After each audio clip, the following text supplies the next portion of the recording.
customer handed me a $700 tip on a $30 tab, then whispered, "Don't thank me, just do exactly what I say in the next 5 minutes." I looked at the check presenter. $700 tip on 2 coffees and a slice of pie. My hands were shaking. I'm a single mom working doubles at a diner off Route 9. $700 is my rent. The man in booth 4 had been here an hour, quiet, polite, drank his coffee, slow. Mid-50s, reading glasses, the kind of guy who folds his napkin before leaving. Nothing about him was alarming until right now. He leaned in. "There's a woman about to walk through that door. She'll sit at the counter and order a water. When she does, I need you to spill something on her. Coffee, soup, anything. Make it look like an accident. Then apologize and offer to help her clean up in the back. Keep her there for 10 minutes. I stared at him. "What? You heard me. Why would I do that? Because I'm paying you to." He nodded at the tip. "Who is she?" "That doesn't concern you." I pushed the check presenter back. "I'm not doing that." He pushed it back. "It's $700. You pour coffee on a stranger and walk her to the bathroom. That's it. That's not it. You're asking me to lure a woman somewhere."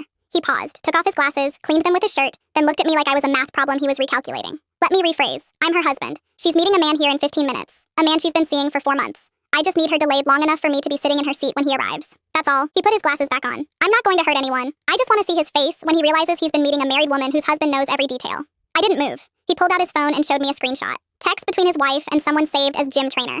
The messages were not about fitness. Dates, times, this diner, booth 6, every Tuesday. "Today is Tuesday," he said. I looked at booth 6. Empty. I looked at the door. I looked at the $700. I have a 4-year-old who needs new shoes and a landlord who doesn't accept apologies. But I'm not spilling coffee on a stranger for money. I slid the check back. "I can't do what you're asking, but I can seat you at booth 6 right now if you want." He stared at me for a long time. Then something shifted in his face. Not anger.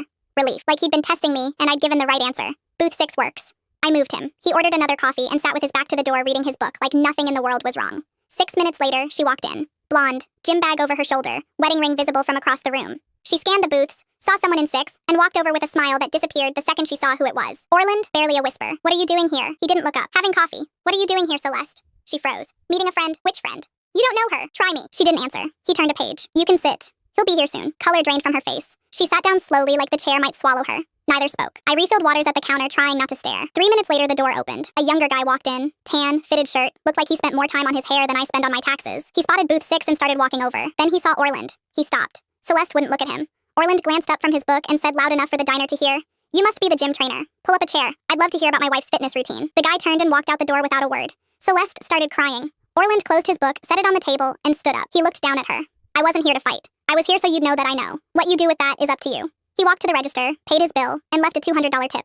Not $700. But as he handed me the receipt, he said, "Thank you for not pouring coffee on my wife." Then he walked out. Celeste sat in booth 6 alone for 40 minutes. Didn't order anything, didn't call anyone, just sat there. When she finally left, she stopped at the counter and looked at me. "How long was he here before I came in?" "An hour." She nodded slowly. "He always was the most patient man I ever met." The bell rang as she walked out and I never saw either of them again.